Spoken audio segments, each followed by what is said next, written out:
Hey guys, Scanner Danner here. Today I'm at my brother's shop as usual. It's Danner's Automotive in Bethel Park, Pennsylvania. Got my son Caleb Danner behind the camera, and we are working on a 2009 Buick LaCrosse with a misfire complaint. From what my brother told me, he never looked at the car. The only thing he knows is the ignition module was replaced. I think he said, and the coil packs. Where did he go? I need to ask him. Well, when I see him again, I'll ask him if the coil packs were replaced. When we started the car, I believe Caleb might have some footage of that, us moving it across the shop. It had a dead misfire, and of course the battery was dead, typical. Thanks, Danner, for the dead battery on the misfire complaint. But no problem, we have a charger on it right now, and pulled it across the shop. I felt the misfire. It did feel like a 2-cylinder misfire, which was one of the concerns, I think, or comments my brother shared with me, is he said it had a 2-cylinder miss and they can't get rid of it. So, but when I had it running here for a minute, it warmed up and the misfire got better, and so I thought that was unusual in the case of like a coil pack failure. And but anyway, that's as far as we've gotten, other than reading the fault codes, which you can see right here. We have a P0300 in memory, and we need to figure out what cylinders are misfiring. I was actually surprised. Let's go into the hood real quick. I was surprised to see the 3800 engine, which is what this is, still in existence in 2009. It's a waste spark ignition system. The ignition module sits below the coil pack assembly, and you have 3 individual coil packs. The drivers for the coils are part of the module. Man, this system I know truly like the back of my hand, because it's been around since, or this setup has been around since like 1986, 87. And so I've worked on thousands of these. This one's a little bit different, a little bit newer in that it has an electronic throttle body. So that would be newer. You wouldn't see that on the older ones. And then it also has an electric air pump. So there's some air diverter valve and stuff back in here that they brought on the air pump again. Other than that, this thing's pretty straightforward. I don't know if they did anything different with the ignition module, but my plan of attack, hearing the misfire, smelling the fuel, is that suggests a ignition problem. And my first approach is definitely going to be one where I'm going to grab this feed wire right here. That's the main power feed to the module. How do I know that? Again, I've worked on thousands of these. I'm going to put an amp clamp there. We'll monitor the coil ramp pattern. So that'll be one test we'll do. Another one's going to be, we're going to do a quick spark check down the line here on our coil towers, and see if we have, good spark coming from all of them. I expect we're not going to. Direction can be difficult sometimes when I'm troubleshooting, because I'm thinking of procedures that I can teach you guys with this particular problem, and so that kind of dictates direction for me. Sometimes I'm thinking about the scan tool. I can show you tests there. I'm thinking about the cylinder drop test. You see I have my test light in my hand, which I'm about to do, and sometimes I can be a little bit long-winded in that way, because I'm teaching multiple concepts and multiple testing methods. So if you guys are new to this channel, that is my approach to things. It's not necessarily to find the fastest way through this diagnostic process and be done and end a video. The idea for me is, of course, speed. It always is, but it's about the proper testing method and showing you multiple ways to do things, okay? And me not having to touch it. And that was my brother talking, and him not having to touch the car. I wanted to ask you something real quick, Danner, about the misfire on this.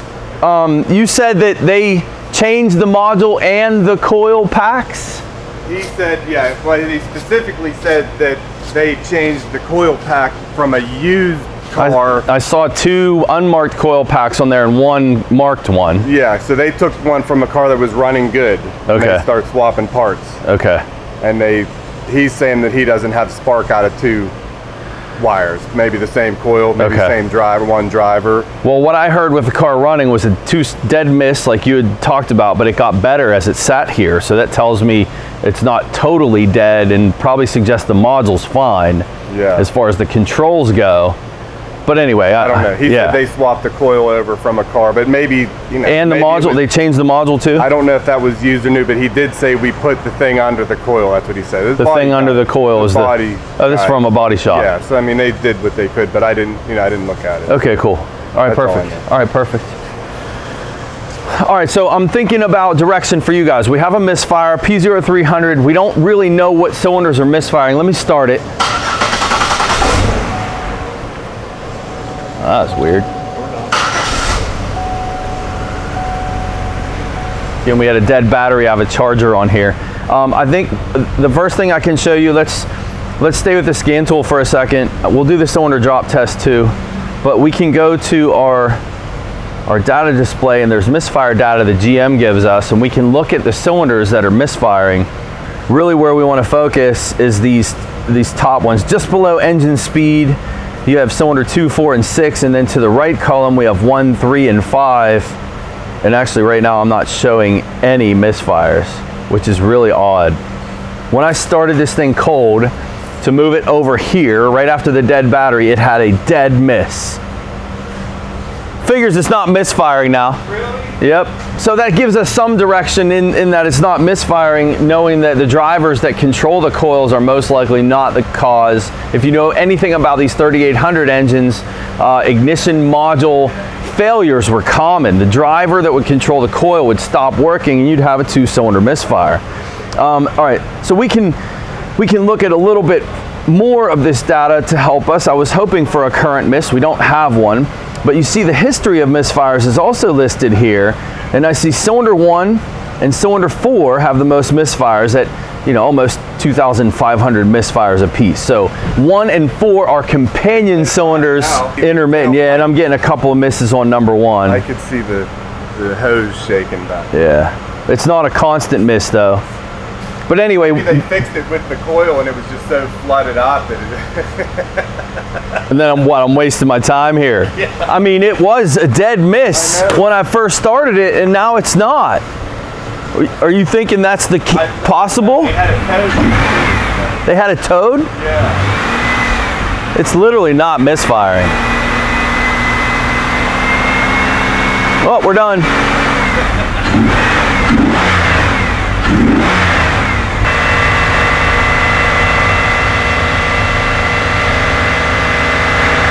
Really?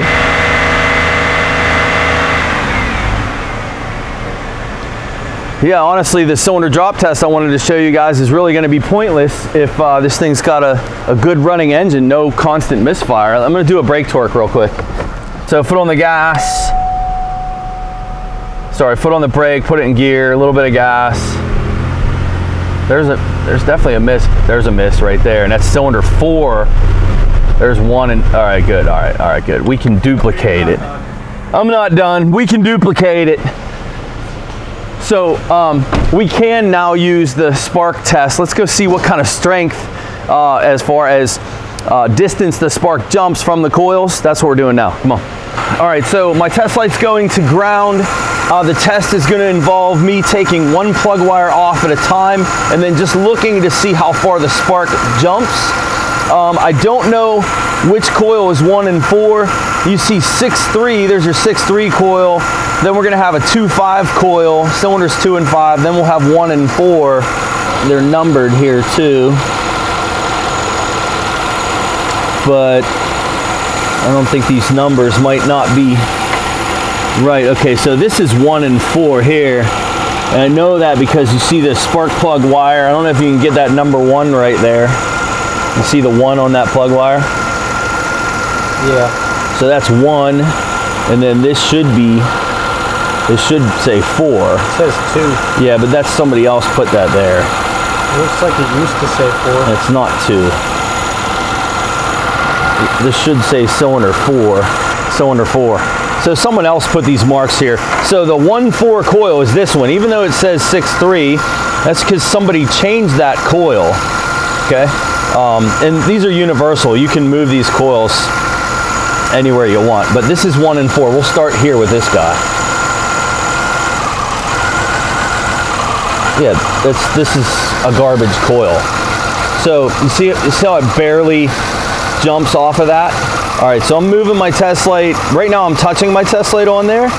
And so the direction of spark right now with my test light on there would be leave the coil, go through one plug, on its way to the block, through the block, and then into my test light right here, and then back through to the coil. That's the direction, or vice versa. It leaves the coil, comes this way through my test light into the block, across the block to the other spark plug, and back to the other side. That's what's going on, but this is a garbage coil. I mean, that should jump a gap of at least a half an inch, probably an inch on this design. I'll show you a good one. Now, one of the comments I've had last time I showed this on one of these is, what if this plug, the wire that goes to this cylinder, I had questions last time I showed this where someone said, well, maybe that spark plug that's on this cylinder, the plug wire that's off, has a problem, and that's causing that. You would be mistaken in that thought process, because what I'm doing with my test light is the spark plug. And so that spark being weak there is not from a problem on this wire or plug. Now, you could have that on the other side. Let's look at the other one now. I bet you this one's going to be strong. Nope, this one's weak as hell too. So this is absolutely just simply a garbage coil. And the same thing goes here. You can't have a problem here causing the issue, because my test light is the new plug and wire on this side, and it was the same on the other one. No wonder it misfired so bad when it was cold. That coil's garbage. I mean, I don't know how you miss that. Well, I guess it's a body shop, that's how you miss it. Let me show you what a good one should look like. We'll do one of these other two. Come up here, we'll do this top one. Watch the difference. Oh, I hope you got that. Yeah. That's what I get for having my finger closer than the test light. So I had my finger about there, didn't I? And as I moved my test light away, my finger became an alternate path. How'd that feel? It felt fine. All right, let's do this one.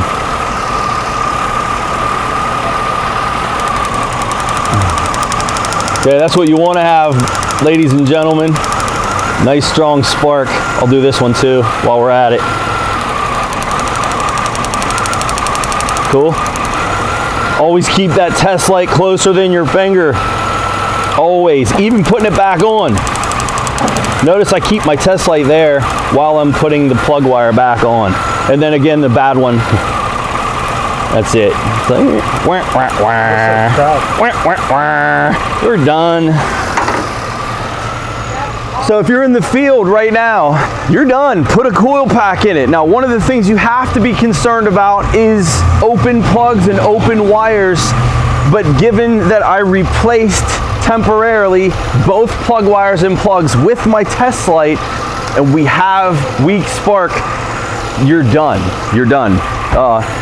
It's not from an open plug or wire. So there are concerns for sure, because we don't have that under stress. Cylinders 1 and 4 with this weak coil. Could we have a plug and wire issue that ultimately led to this problem? Is always a possibility. And so with the mileage that's on this, I think it was over 100, these being original plug wires, you wouldn't be wrong in selling this job as a single coil, plugs and wires. You're done. We're done. Simple test light, a little bit of knowledge of ignition controls. Of course, this channel, I'm going to show you just a little bit more, and we're going to put an amp clamp on that ignition feed to the module I mentioned earlier, and I should be able to show you this on the current ramp pattern as well. And guys, listen, this is why I was able to get the car to misfire during a brake torque, is because I'm packing more air in the cylinder when I'm doing that, which is increasing cylinder pressures, which is harder for the spark to jump the gap. And so remember, cylinder pressures affect that. And again, a cold engine as well. We had some issues with this running. Stressing the coil is what we are doing by doing the brake torque test. All right, so the arrow on the amp clamp is the direction of current flow, and so we'll put that facing the module.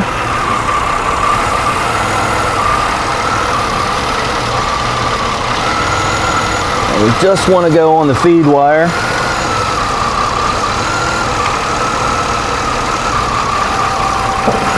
And we want this set on a 20 amp. Go into my lab scope, low amp 20. We're gonna see an oscillation, a turn-on oscillation problem is my guess.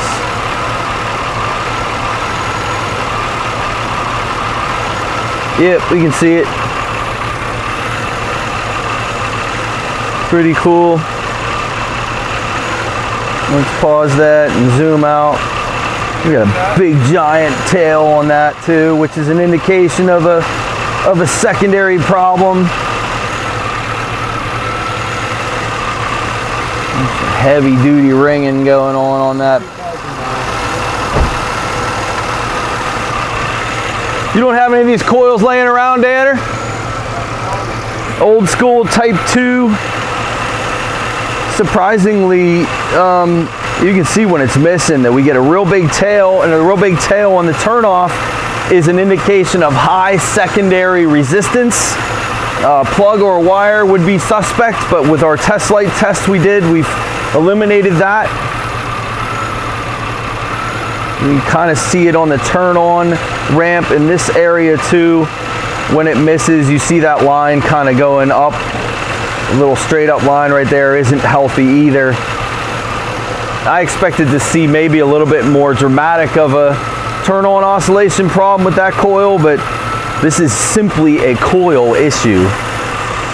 I can prove it to you too. We can actually move coils. I think maybe I'll do that if my brother doesn't have one. Just to answer any questions about plugs and wires as far as the cause in that weak spark that we were seeing. And I hope that makes sense in what I did with replacing the spark plug wire with a test light, is I've eliminated the one side, plug and wire, and then I did the same thing on the other side, and it was weak in both cases. Now you could argue that both sides, the spark plug and wire, are open, and that doesn't happen. It just doesn't happen. And we can prove that by swapping the coil. So that's kind of my thought process here, is moving the coils, leaving the plug wires alone, and I'll show you that this weak spark moves with the coil movement. All right, so you do-it-yourselfers out there, don't fool around, man. Just change your plugs and wires too, because you can have an open plug wire cause this issue. Not where you have both sides like this, doing the test I did, but you don't want to mess around with coils that fail like this with the plugs and wires unless you know they're good. And you can do resistance measurements on the plug wires. You can swap plugs around if you want to. I'll actually reference a video here where there was a faulty plug wire on a Chrysler that actually cooked the coil itself. So as the coil got damaged from an open plug wire, so we replaced the coil, and then we did some checks, my students and I at Rosedale Tech, and what we found when we were done is an open plug wire and very, very, very high kV on that cylinder, and then that told us that's what cooked the coil. And so just be careful with this, and I think this test will be valid. This is a 5.5 millimeter socket too, by the way. Most of you do-it-yourselfers are not going to have a 5.5. You got to go buy one. It's just an oddball size.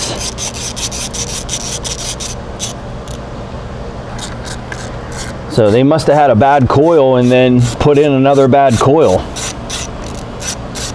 because they definitely changed this one. All right, then we'll take this guy. Just because the plug wires are further away from each other, keep me from mixing them up. They're numbered too in this case, which is nice. This will kind of answer our question too, as far as the plugs and wires being okay.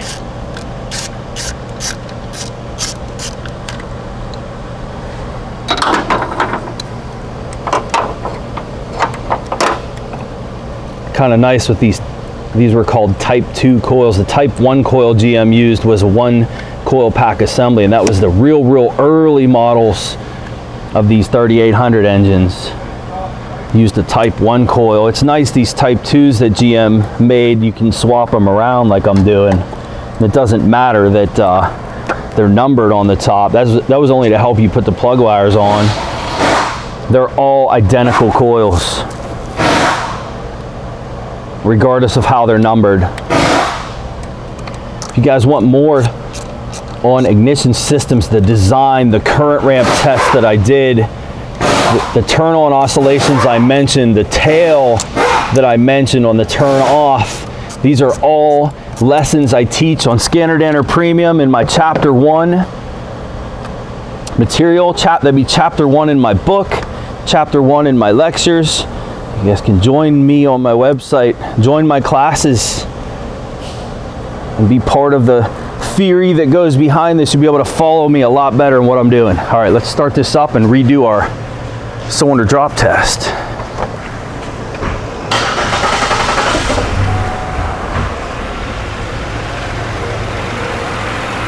See, we got the same crappy pattern on this. The other thing that we'll probably see if we go to the scan tool is our misfires are gonna move.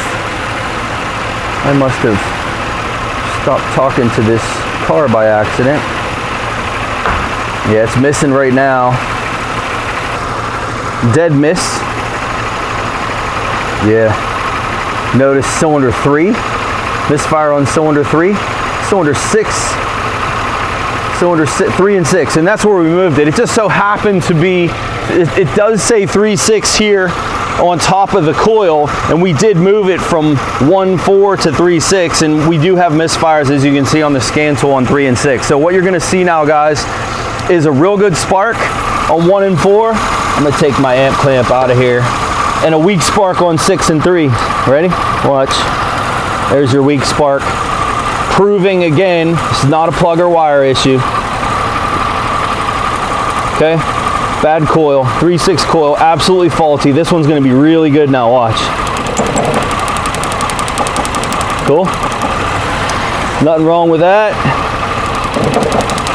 Nothing wrong with that. Bad coil, what else can I show you? I mean, we can put a new coil in, we got one coming. We can also do secondary KV readings on the plugs and wires on 1 and 4. Problem with that test, I don't have my secondary leads to do that with me today.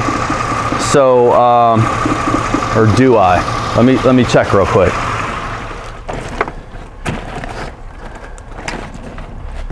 Missing the adapter that I need. I feel like the last time we did this, Caleb, I couldn't find this adapter either, and I still can't find it. It's really making me angry. I can't find my stupid adapter.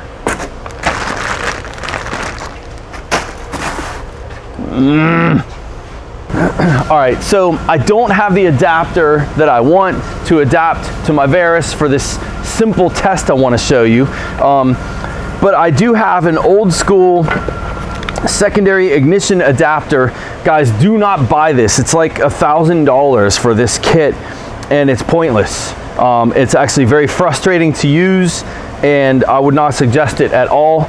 I'm gonna use it because I can show you what I want to with it, but anyway, let's put the coil on. While we've been farting around trying to find the right adapter, the coil came in, so let's do that. My only intention of showing you guys the secondary of this was to prove a point that high KV will kill these coils, and so we just want to emphasize that little lesson.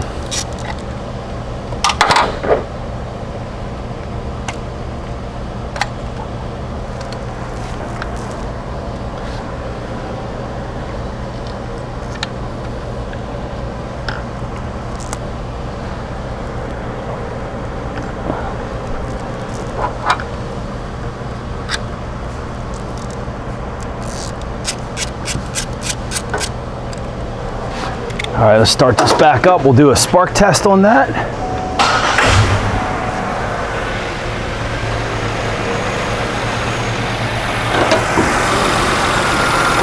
New coil. Yeah, that's what we want. I'm not checking both. Don't need to. Final piece, I want to show you the secondary KV. You want to get yourself a good coil over plug adapter for your scope. I have multiple different ones. This one's called a Wise Probe, and it's just a single piece, and what I can do with this is I can lay it this end right here, just right over top of a plug wire and get a reading. The problem with my setup to use this is it's BNC, and my Varus is the banana style, and I'm missing my male terminal end that I can adapt. Yeah, I can't go directly to this. I mean, I technically could, but that would be dangerous, because if the spark would leave the plug wire and jump into my probe, it would go into the scope, and that's why you have a test lead that has a ground clip. And the problem is I need another male BNC adapter, so I can't use this right now. I just need an adapter that I'm missing. It's one of these, but it's a male and not female. So I'm going to use something older that I have so I can show this to you.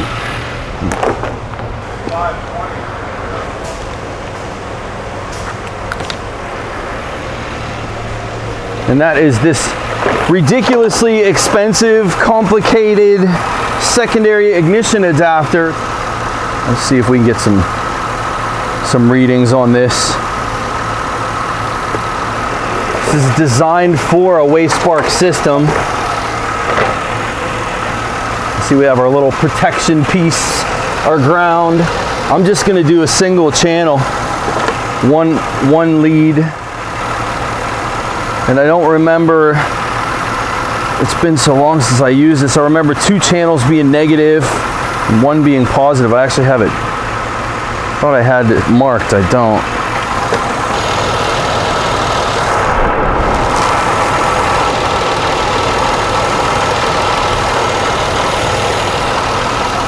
All right, if you look at the pattern on the screen, I'm having a little bit difficulty using this tool, but I'm just simply going 1 cylinder at a time. So come over here, Caleb. We want to get a shot of the coil, and as I'm moving down, this will be one where you don't need to be on me. We'll have this in the screen.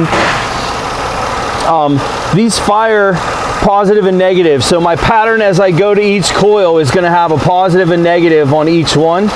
And to illustrate that, we'll start with this one. You see the pattern on my screen is right side up. Let's do this so you guys can see it better. And then when I move to the next plug wire on the same coil, you're going to see the pattern is upside down. It's not going to be triggered right. You see it's upside down.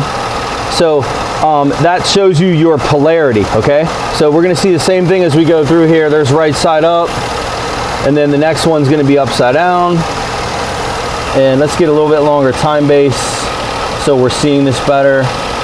Couldn't you like put the tool around? That's a good question. This is not polarity sensitive, so it won't matter if I go this way or this way. This is a capacitive pickup. It's not an inductive amp probe. It's a little bit different. But you see that one's right side up. This one will be upside down. The next one's going to be right side up, and then again upside down. So just on a bird's eye view, those look great. As far as KV goes, that's the maximum we want to see. Now let me illustrate this to you. We'll go to cylinder 1. I'll show you what an open plug wire does. For those of you that are still watching, because I'm maybe seeming like I'm rambling here, there's a point I want to make with any ignition system, and that is when you have a failed coil like we did, an open plug or wire can do that. And I'm showing you a test that you can check plug wires for opens and plugs for opens without having to take the plug out, without having to take the wire off, and it is simply using a single channel secondary ignition adapter for your scope. Look at your pattern. You can see right now we're firing, the spike of that line is about 10,000 volts. Watch what happens when I pull this plug wire off. I need to shut it off real quick. This is always a dangerous thing to do, dangerous in that plug wires like to snap when you take them off. But I'm going to come down here, I'm going to twist this plug wire and hopefully not break it. I twisted it to break it free from the plug. This is super hot. And did I break it? No, I did not. All right, so we'll leave that, pulling that away from the plug. I'll actually just lay it on there so I can mess with it running. Just kind of laying it there gently. We're gonna see a much higher KV on the scope.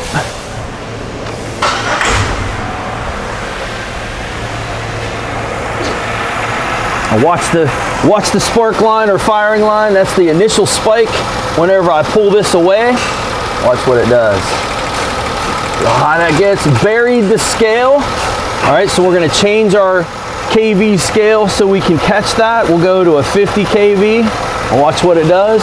This is actually a coil test too. This is an old school coil test. Over 50,000 volts, guys, as I'm pulling that away. You see the spark jumping out of the side. Over 50,000 volts. So basically what I just did is I simulated what an open plug or open wire would look like. So that's 50,000 volts, over 50,000. That coil would be producing, which it does every time. It has the capability of producing that kind of voltage, but it doesn't because it's in the form of current flow. So the energy made in the coil with the collapse of the field is actually being surged out of the coil to the spark plug. It jumps the gap, completes the circuit, right, does its job. When it doesn't have that path, when you open a plug wire, high resistance plug wire or plug, that coil field collapses and that energy has nowhere to go, and that's why the voltage goes very high, which is what you guys just saw, and that will burn a coil. And so you want to make sure when you have coils that fail, you don't have open plugs or wires. And that was the test that I just showed you guys, and I mentioned it being an old school coil test. That's what you did to check an ignition coil for output. You'd pull the coil wire off away from ground. You would start the engine or crank it on a distributor engine, and you'd watch your KV. And I keep using that term KV. That's kilovolts. Kilovolts, in case you missed that. Danner making noise. All right, so again, KV, I'm using that term kilovolts, is KV. That's how much energy that coil's producing. And coils have the ability, these coils, over 50,000 volts you saw, 50, 60,000 probably, in that range.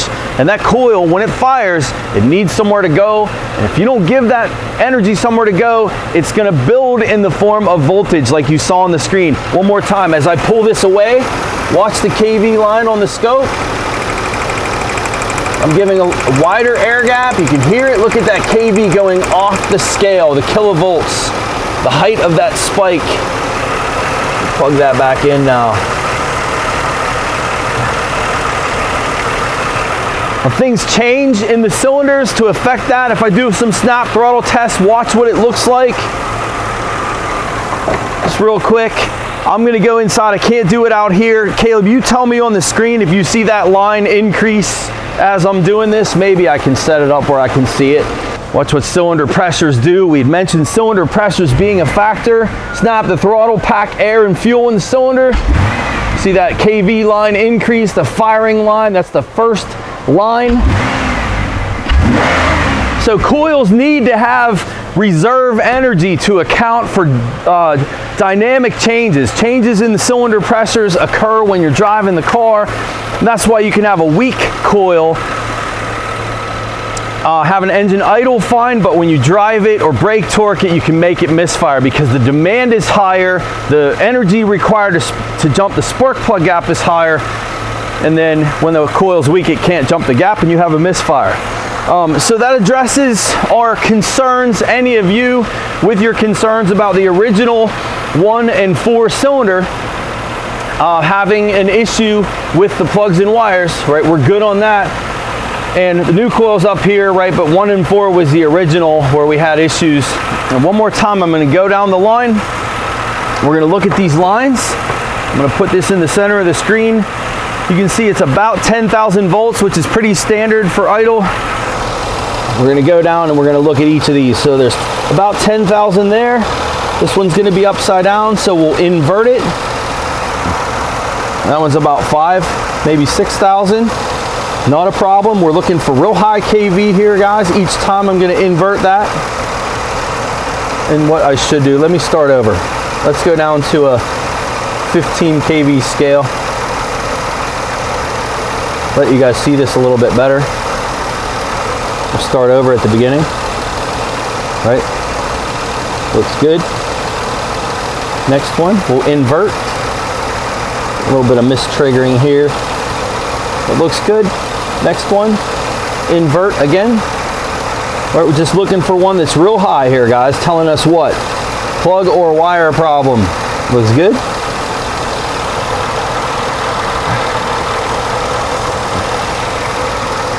Just remember the last video that I did, there was a lot of you guys that were concerned about an open plug or wire causing our coil issue, and I'm just giving you guys some peace of mind and a way it can be done. As far as the adapter I'm using for my Varus, don't bother looking for this thing, this secondary ignition adapter. It's way too complex, not needed on today's cars. All you need is a single coil on plug probe, and all we would do with this one, had we had the right adapters, is we would simply hold that over each plug wire down the line, and we could get the same readings on our scope. And you can pick these up for, you know, around $100. So compared to the $1,000 that this secondary ignition adapter is that I'm using on this. So that's it, guys. Thanks for joining me. Special thanks to Caleb behind the camera. Danner, thanks for letting us use your shop. Hey. Wave goodbye. Thanks for letting us use your shop. If you guys have any questions about what I did, again, check out my website, scannerdanner.com. I have some lessons on these subjects, chapter 1, and also, let's see, chapter 22, which is my ignition system chapter. And you guys can sit in on my classes at Rosedale Tech. I can teach you these fundamentals, these principles, and then you can follow me a lot quicker here. Guys, thanks so much. I'll see you next time. Hey, one final piece I forgot to mention to you guys about this car is the question of, do we need to change the plugs and wires? And that's really the concern the whole time when you have a coil failure. And the answer is yes and no in certain applications. For us, it's no. I proved that our KVs were good across the board on all these plugs and wires, so I'm not worried about changing plugs and wires. That coil did not fail from a secondary ignition problem, from a bad plug or bad wire. It didn't. That big ring we were seeing on the tail, some of you know what I'm talking about, is an indication of an open in the secondary of the coil, but it was not a plug or wire, so it would have to be within the coil itself, causing that tail. But just be warned again, when you have these come in the field, I would have had no problem doing the test that I did and saying it needs a coil, and then suggesting, not saying it needs, but suggesting plugs and wires because of mileage, they're numbered, they're factory, that type of stuff. So, you know, use your business etiquette there. I'm not here to teach you that part. I'm just here to show you the variables, things you need to think about. Open plugs and wires can damage coils. I proved in our case we did not have that simple coil failure, which is common on these Type 2 GM coils. So that's it. Thanks, guys. See you next time.